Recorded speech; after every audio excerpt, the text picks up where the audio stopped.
Shadow of the Earth Tree is about to release and it might be daunting to pick and choose a build to tackle the DLC with, but you need not to worry. This video focuses on powerful and fun builds that will allow you to switch weapons and integrate spells very easily. This will allow you to enjoy the new stuff right away. But some of you might also want to stick with something familiar, but also strong at the same time, which made me prepare those builds. With that said, let's dive into the first one. The Carian Knight build focuses on magic weapon arts combined with some spellcasting for when the force is needed. We are going to utilize the Moonlight Katana, Uchigatana with the Carian Greatsword Ash of War whenever we stagger enemies, a Glintstone Chris with a powerful Glintstone Dart spell for a strong ranged option, and a Carian Staff with the Greatsword Phalanx spell offering you a ton of stagger and chip damage. This will allow you to be the MacGyver of magic builds. Anything you touch will be a tool you can use to dismantle foes. But some things will demand the use of more force, which brings me to the good old beam nuke strategy, allowing you to delete bosses without ever having to worry about mechanics. As for the equipment, we are going to use the Moonveil Katana, the Glintstone Chris, a magic Uchigatana with the Carian Greatsword Ash of War, a Carian Glintstone Staff. For the head, we are going to use the Spellblade's Pointed Head, buffing our Ashes of War, the Scaled Armor, the Blight's Gauntlet, and the Beast Champion Greaves. This will give us 61 poise, which is above the breakpoint of 51. For the talismans, we are going to use the Dragon Crest Great Shield Talisman, Shard of Alexander, Magic Scorpion Charm, as well as the Carian Crest. For the flask, we use Magic Shrouded Cracked Tear and Cerulean Hidden Tear. This will allow us to use our beam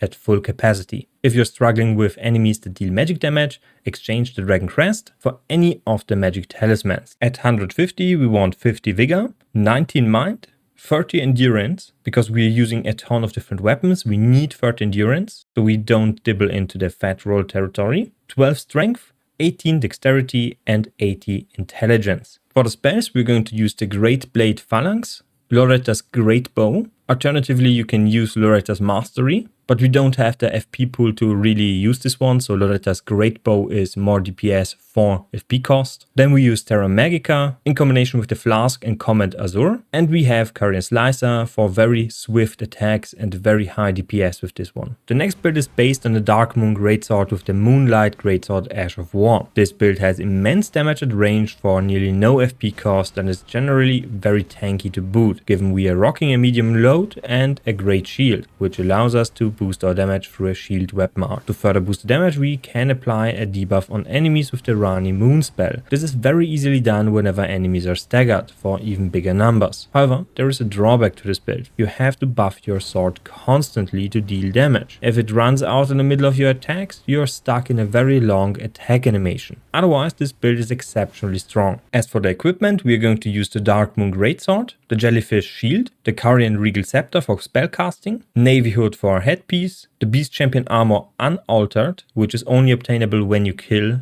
the armor-wielding foe, the Carian Knight Gauntlets. For the talismans, we go with the Shard of Alexander, Magic Scorpion Charm, Godfrey Icon, and the Dragon Crest Great Shield. And for the flask, we're going to use the Magic Shroud Cracked Tear with the Opaline Heart Tear. At level 150, you want 58 Vigor, 20 Mind, 30 Endurance, 20 Strength, 14 Dexterity, and 68 Intelligence. We need 68 Intelligence for Rani's Moon, and we need 20 Strength for our equipment. For the spells, we're going to use Terra Magica, Swift Glintstone Shard for ranged option, and Rani's Dark Moon. Now, before we move on to the next one, if you like what I do and want to support me, make sure to leave a like, comment, and subscribe if you haven't already. I cover all sorts of RPG games, be it strategy, C, or RPG on this channel in form of extensive guides. So thank you very much for supporting me, and let's proceed to the next one. Twinblade builds are usually based around jump attacks, but it requires you to pump strength and does not allow you to use spells without sacrificing a ton of health. The DLC will be a tad more deadly, meaning less health will get you killed insanely fast. To combat this on a melee build, we are only going to wield a single twin blade as a two-hand option, which buffs our strength by 50%, basically maxing out the damage. Combine this with a ton of buffs through faith spells like Golden Vow, Flame Within, or Black Flame Protection. Those spells also buff our defenses, making you incredibly tanky. If an enemy is dealing too much damage, buff Black Flame Protection instead of the Flame buff. As for the damage output of this build, we will be applying the Knight's Resolve Ash of War constantly to spam charge attacks with it. Those heavy attacks unleash a 4-hit combo, allowing you to stack consecutive hit damage buffs, benefit from charge attacks, but also the Knight's Resolve multiplier, because it is only consumed at the end of the attack, meaning the last strike that deals the most damage, but it buffs the whole attack. It's just one input. This results in some insanely high burst damage, but some enemies do not allow that, which makes us fall back on our light attacks, which are also incredibly strong and very fast. As for the equipment, we use a heavy twinned knight sword with the Royal Knight's Resolve Ash of War. We use a twin bird kite shield with Carian Retaliation. This one is mostly just here for the 5% damage boost once we drop below 20% health. For the seal, we use the finger seal. It doesn't really matter which one you use, but this one is available very early on and very easily. For the equipment, Malekith's helmet, Blight's armor, Radahn's gauntlets, and Malekith's greaves. For the talisman, we usually use the Dragon Crest talisman, but we can exchange this one for a magic one. Then the Axe talisman, the Greatjar Arsenal charm, as well as the Rotten Winged Sword insignia. For our flask, we use the Spiked and Thorny Cracked Tear. As for stats, we use 60 vigor, 20 mind, 20 endurance, 61 strength, 18 dexterity and 30 faith. 54 strength is actually enough. While two-handed you have a 50% strength bonus, so this one reaches 80 strength, which is the basically soft cap for strength. You can put the access points into mind or endurance if you want the utility instead of the very minor increase in damage. For the spells, we're going to use Golden Vow, Flame Grant Me Strength, as well as Black Flame Protection, just for buffing ourselves. Now the last build was focused on strength as the main stat, while the next one is focused on dex. Faith is also used in this build to cast spells to buff ourselves and apply a lightning damage buff to our Nagakiba. We combine this with the double slash Ash of War to unleash a powerful slashing attack in an AoE in front of us. The weapon damage as well as the lightning damage scale with dex, allowing us to maximize our dexterity, making this a top DPS build with great range and fast movesets. It is also incredibly cool looking with lightning strikes covering our massive katana. Given the high dexterity of this build as well as a little bit of strength, you can basically equip any dex based weapon in the game, so you can switch out the Nagakiba for anything you find in the DLC. Spells used also make us a decent tank, which prevents us from getting nuked by bosses. For equipment, we are going to use the Keen Nagakiba with the double slash Ash of War, the Finger Seal. Any seal is fine. We only use this one to cast buffs. The Black Flame Monk Hood, Blight's armor, Elden Lord's bracers, and Radahn's greaves. For the talismans, we have the Dragon Crest Great Shield talisman. Versus specific enemies, you can use the magic defense ones, Shard of Alexander, Lightning Scorpion charm, and the Rotten Winged Sword insignia. For the flask, we use Thorny and Lightning Shroud Cracked Tear. For the stats, we rock 60 vigor, 20 mind, 20 endurance, 18 strength, 61 dexterity, and 30 faith.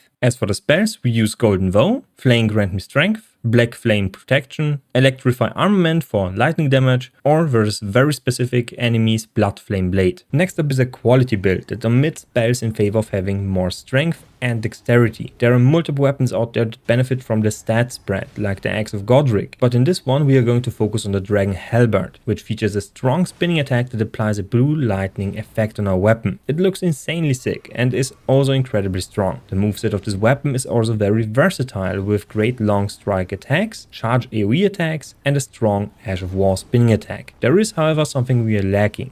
That's range. This is, however, potentially fixed in the DLC, which will introduce a great variety of options here. And the stat spread makes sure that we can wield them. For a weapon, we are going to use the Dragon Halberd. For helmet, the Cocoon Knight helm. For chest, gloves, and our greaves, we are going to use the Royal Knight armor. For talisman, Rotten Winged Sword insignia, Dragon Crest Great Shield or the Magic Defense wands, Shard of Alexander, as well as the Ritual Shield talisman. For flask, we are going to use the Thorny as well as the Opaline Bubble Tear. Why are we using the Opaline Bubble Tear here? Because we can prevent one hit completely from damaging us, and then we can still benefit from the Ritual Shield talisman at 30% additional defense, which lets us survive 2 complete hits. As for our stats, we go with 60 vigor, 20 mind, 25 endurance, 55 strength, and 39 dexterity. How about a Faith caster build? More specifically, a busted lightning spellcaster build featuring Bolt of Grandsax and a massive array of gold, blue and red thunderbolts melting bosses like nothing else in the game. Here it is confirmed. The bigger the better. Bosses with large hitboxes get deleted in seconds. Large groups of enemies are also dealt with through the glaive of red thunder or blue lightning striking the ground, applying frostbite at the same time. As for ranged options, we are going to use regular lightning bolts for faster enemies or quick damage, while our weapon art is going to be used to nuke enemies with charge attacks. This attack deals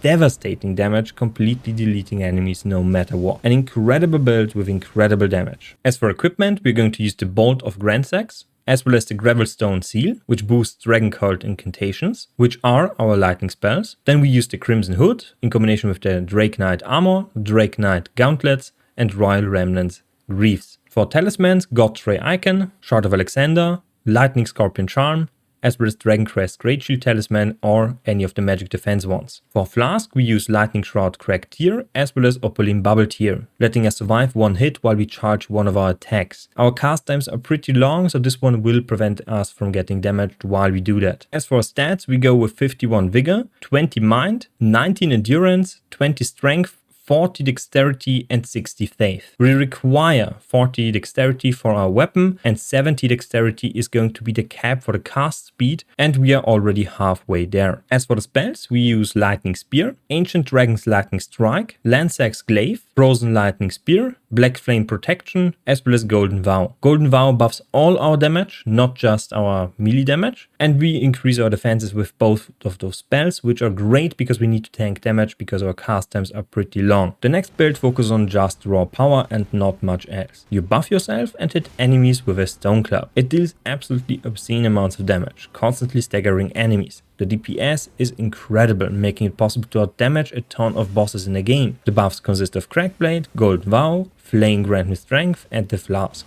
But you can exchange the Flame Grant Me Strength buff for the Black Flame Protection, so you can tank even more damage. We are also rocking the heaviest armor we can find, as well as 2 damage preventing talismans. It's really just that simple. We hit very hard, very fast. As for equipment, we use a heavy stone club with the Crack Blade Ash of War. We use the Claw Mark Seal. We use the Lionel Armor for a ton of poise, as well as defenses. We use the Rotten Winged Sword Insignia, Great Jar's Arsenal, Dragon Crest Talisman, as well as the Pearl Drake Talisman for more non-physical negation. As for the Flask, we use Thorny and Stonebark. As for the spells, we use Golden Vow, Flame Grant Me Strength, or Black Flame Protection. And lastly, a Paladin build, featuring a ton of healing and protection as well as Beast and Crucible incantations. The Prayerful Strike Ash of War heals us for 30% of our max HP. Each hit with our weapon heals us for an additional percentage, and we are also going to buff our defenses even further with our good old Faith routine. But this build has more in stock than just amazing sustain. The two-handed light attack of the Great Star deals enormous amounts of regular and stagger damage and is very fast to boot with great range on each strike. We're going to further combine this with spells like the Beast Claw and Stone for great ranged nuke options with a ton of stagger damage, as well as Crucible spells like the Horn and Tail for a gap closer, CC and AoE spell. This build will make you a true juggernaut, letting you heal and tank through enemies like nothing else in the game. As for equipment, we use a heavy Great Stars with the Prayerful Strike, a Claw Mark Seal, because this one scales with Strength and Faith, which is pretty damn good. Then we use the Crucible Tree Helm, as well as the Armor, Greaves and Gauntlets, so the full set. We use the Dragon Crest Great Shield Talisman, the Green Turtle Talisman, Phlox Canvana's Talisman for 8% more incantation damage, and the Great Jar's Arsenal. For Flask, we use the Opaline Heart tier, as well as the Stonebarb Crack tier. As for stats, we go with 60 Vigor, 20 Mind,